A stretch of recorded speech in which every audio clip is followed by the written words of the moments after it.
How are we doing, folks? Your host Moose here on the Pitt Panthers Football Network as we welcome you to our Season 6 2021 Week 4 Around the NCAA Recap Show. Your Pitt Panthers coming off of a 55-13 victory over the Maryland Terrapins, a dominant offensive performance for the first time this year, and one that we really finally want to talk about. Of course, the Tennessee game was abysmal. The Temple game was way closer than it should have been. Finally, Pitt stepped on the neck of an opponent, put their foot on the gas, pulled away, and didn't make their fans sweat this one out for once. Huge game, 24 points in the second quarter, 21 points in the third quarter. They outscored Maryland, for the game by a lot, but 45-10 in the second and third quarters. 585 yards of offense, over 300 yards rushing, 279 yards passing.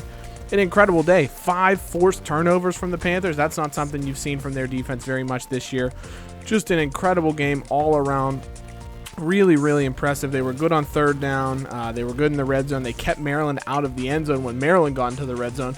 It was about as perfect of a performance as you could have hoped for. CJ Kirk, probably the only thing he could have improved on was he had that late interception that really hurt his stat line, so he ended up with 2 picks, but still 3 touchdowns, 270 yards on only 22 attempts. So he still has a great quarterback rating. He's getting that yards per attempt, which is fantastic, looking very explosive, which is great to see out of the Panthers passer. Their rushing attack is spectacular. 3 running backs with 58 yards or more. Sibley went for 8 yards a carry. London and Reynolds both over 6 yards a carry.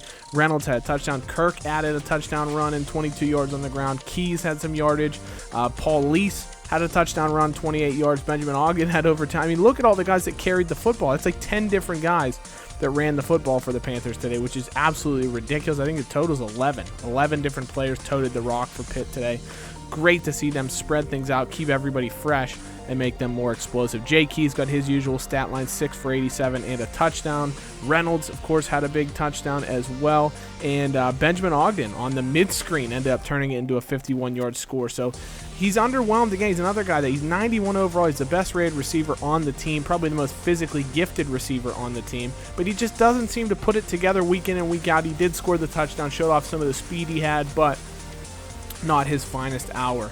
Defensively, Avery Heller finally had his first big game of the season. Of course, he led us in tackles last year. Had 12 in this game, 3 for a loss and a sack. Great performance from him. Brian Youngling, 2 tackles for loss, a sack, and a pick.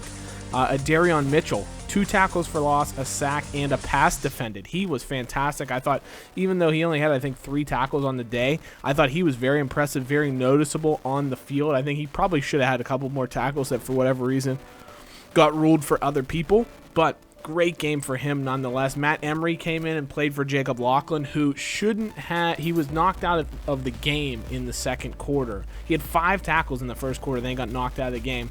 He was still very, very good. Vector had 2 interceptions. Hampshire had an interception for a touchdown.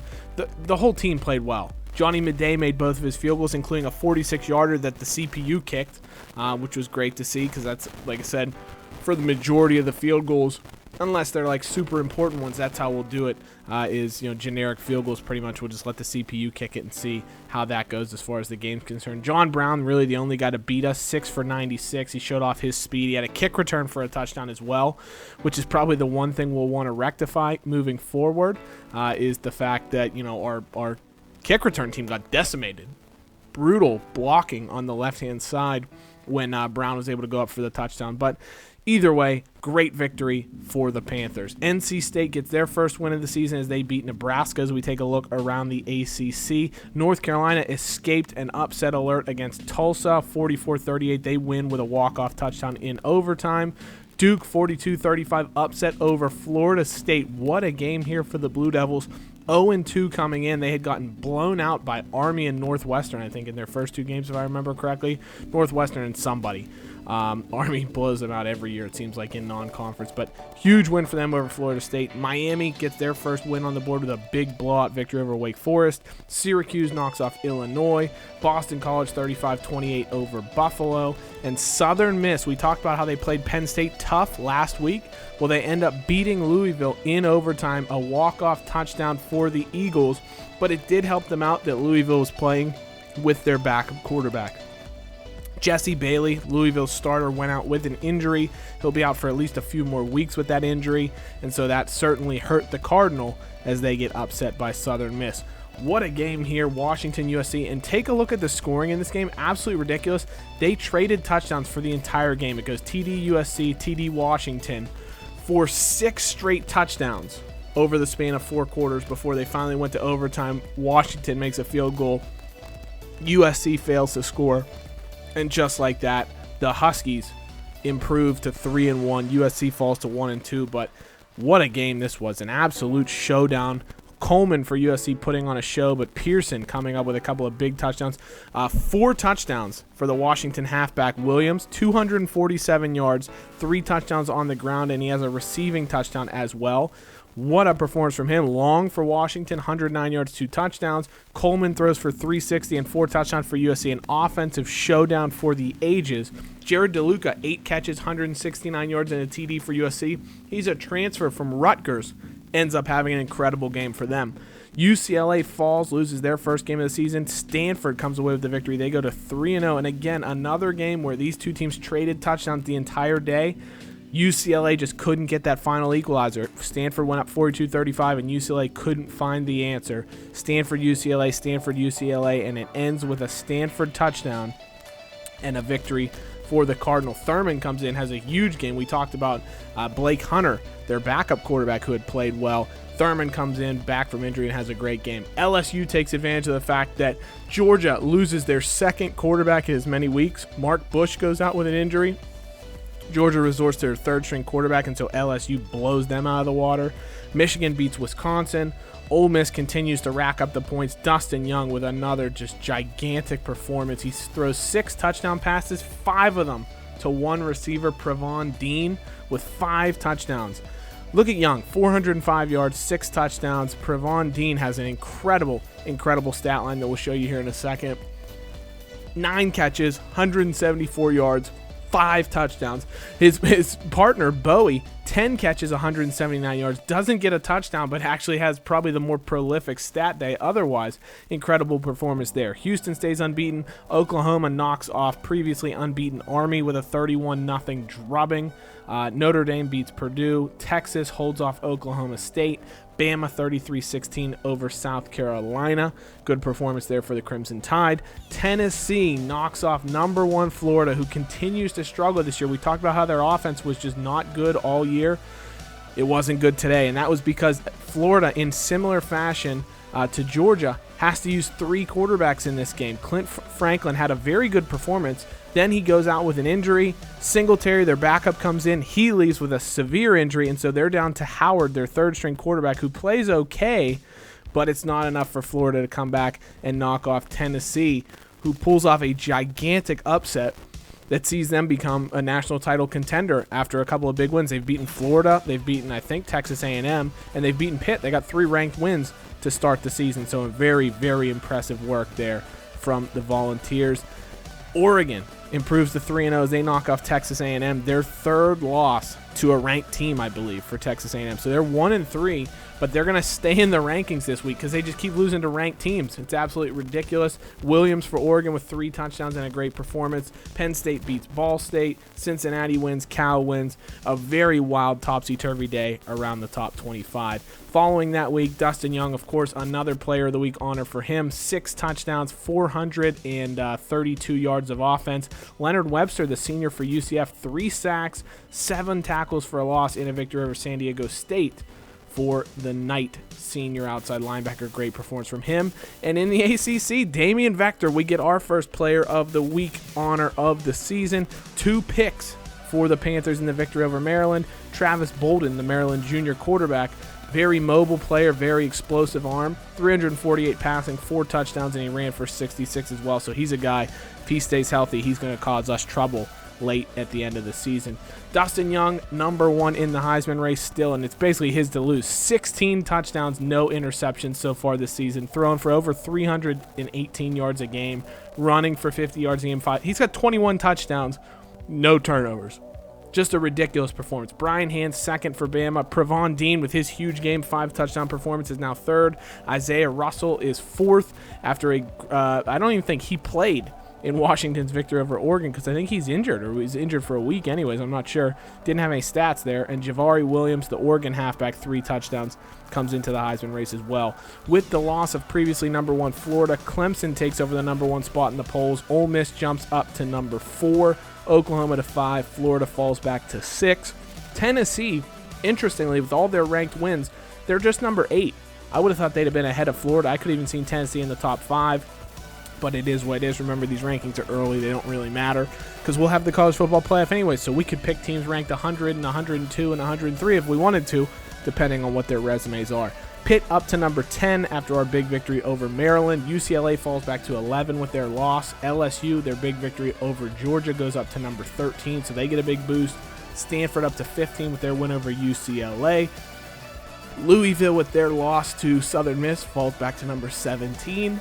Georgia back to 19 after losing to LSU. A&M back to 23 with their loss to Oregon. So incredibly, they're 1-3 and in the polls still. South Carolina is 1-2 and in the polls still, while Florida State falls out after their huge upset loss to Duke.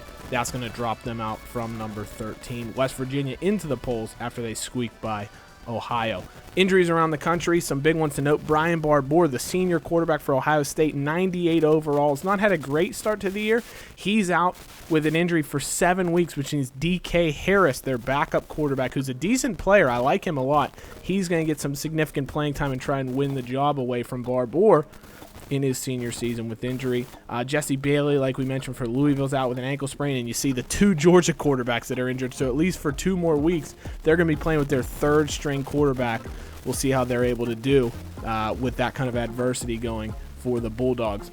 In the ACC, a big game this week, Notre Dame taking on undefeated North Carolina. Notre Dame probably has the more talented team, but UNC is very, very explosive offensively, and I expect that game to have a lot of fireworks. Clemson taking on undefeated Virginia Tech. Virginia Tech's played nobody, but they've looked very impressive doing it. Number 1 defense in the country, number 3 offense by points, number 4 by yardage.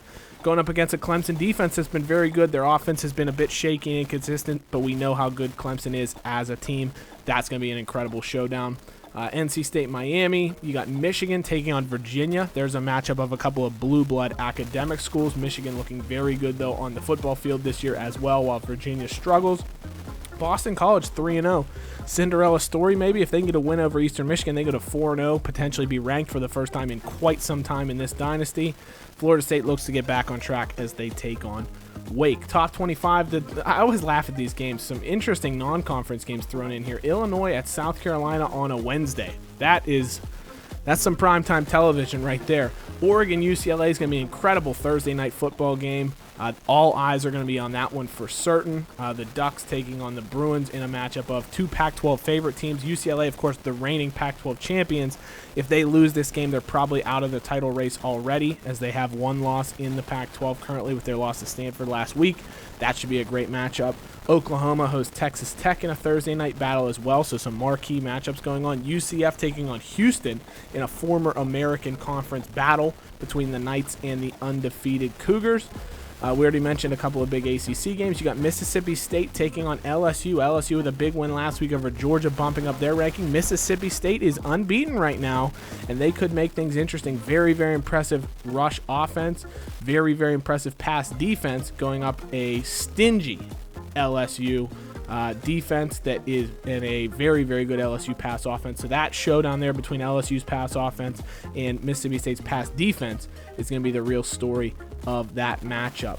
Penn State taking on Purdue would have been probably a better game between 2 teams I thought were going to be very good, but Purdue's missing Caden Mitchell and their starting fullback as well, who rushed for a lot of yards. So they're missing a lot of guys due to injury. That'll make that a tough game. You got Tennessee hosting UTEP, Kansas hosting Texas, Colorado looking to pull an upset on Stanford. Remember, Colorado beat Cal in the opening week of the season, or at least their opening week of the season. They're looking to pull another upset here against the undefeated Cardinal. Cal takes on Utah, speak of the devil, while undefeated Oregon State, who had an incredible season last year, looks to get back to their winning ways and march on with another undefeated year as they take on USC. The Trojans looking to keep their Pac-12 title hopes alive this week. And the game of the week, ain't nobody going to question it. Alabama versus Ole Miss. Number 7 Bama versus Heisman favorite Dustin Young and Ole Miss. I mean, this is the best team Ole Miss has ever had. And actually, it's not. Ole Miss has had A-plus overall rated teams like 4 of the last 5 seasons. This year, they're only B+. They're going up against A+ rated Alabama. But Ole Miss has the best player in this game by far. Dustin Young is the best player in the country. He's unbelievable, and it's going to make an incredible showdown. It's going to be the Alabama rushing attack, Brian Hand, Darian Williams, against the Ole Miss passing attack with Pravon Dean, Bowie, and Dustin Young. It's going to be a great matchup. And for your Panthers, of course, we're taking on a much improved Syracuse team, the one that's got a very, very good quarterback and that has 2 very bright and impressive wide receivers. That's why their offense is so good. Their pass offense especially is very good. They've also been very stingy against the run. They force other teams into the pass. We've done well passing the football last week, but that was because we set everything up with the run. So the question will be, will we be able to do that against a Syracuse team that has shut down the run to the tune of just 114 yards per game? It's going to be a big week for the Panthers, of course. We have a number of prospects visiting. Jordan Murphy Jr., big cornerback target. Ryan Bullock is a punter because we know we're going to need a punter next season. DeAnthony Hamilton, a halfback. Roderick Golden, a local 4-star outside linebacker. David Horn, Isaac Carter, a couple of offensive linemen that we really like. Ryan Matthews, Randy Miller, a couple of defensive linemen that we really like.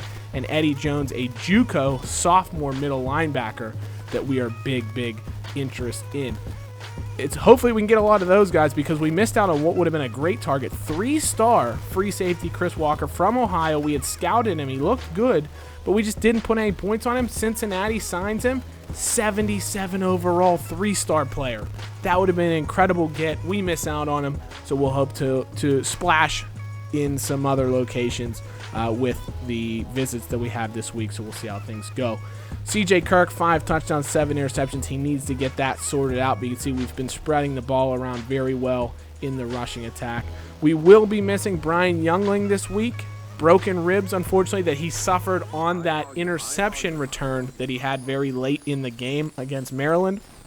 He was tackled on his interception return, hurt his ribs, and unfortunately he's going to miss at the very least this matchup with Syracuse, if not the matchup the week after with NC State as well. For Syracuse, they're led by Cornell Washington. 4 touchdowns, 2 ints, 600 yards passing in 3 games. He did leave the one game very early with an interception, with a injury, which is the one game that they lost. And so his stats would be even better if that were the case.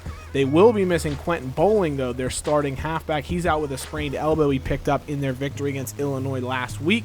And so he'll miss this contest, which is a big blow for them because their offense is very good, but not having that top-rated halfback, 91 overall. He's the 4th best player on their team by overall as far as PFF grades are concerned.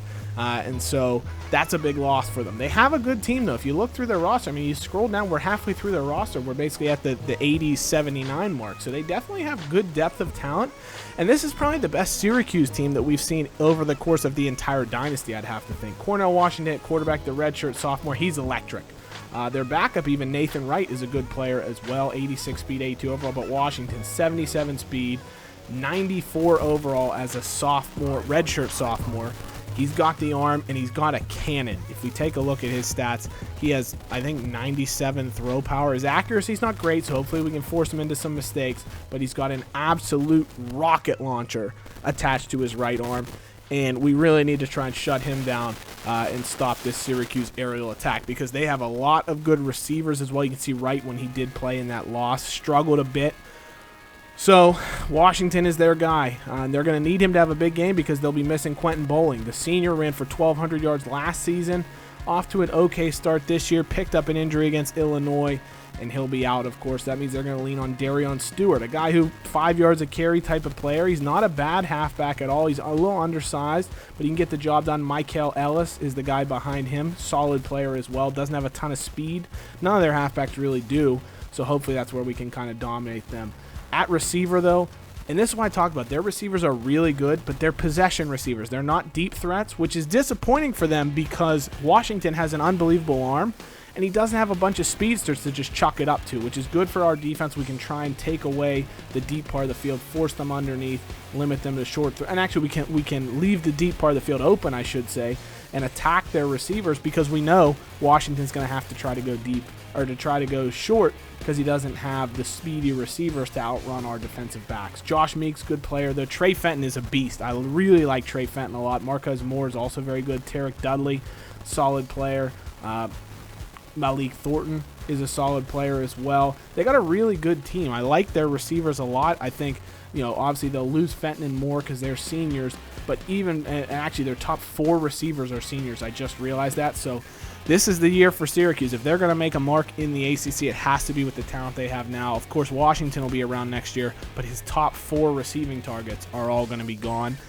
And so they need to make their mark. Now, what's going to be tough for them, though, which hopefully we can take advantage of, is their offensive line, other than center Paul Smith, not very good. A lot of 70 overalls, mid-70s, low 70s. Brandon Weaver's a 71 at right guard. You would expect our defensive line with the likes of Ryan Jacobs, Malachi Bordeaux, Ronnie Baker, Jalen Hills has 3 sacks already this season. You would think we should be able to get after the quarterback and really force Washington, hopefully, into some bad decisions where he just chucks it in, uses his arm strength to try and make a play that he can't make. For Syracuse, Marvin Hudson's their best defensive end edge rusher. 2.5 sacks this season already. He's a player to watch out for. Very, very good.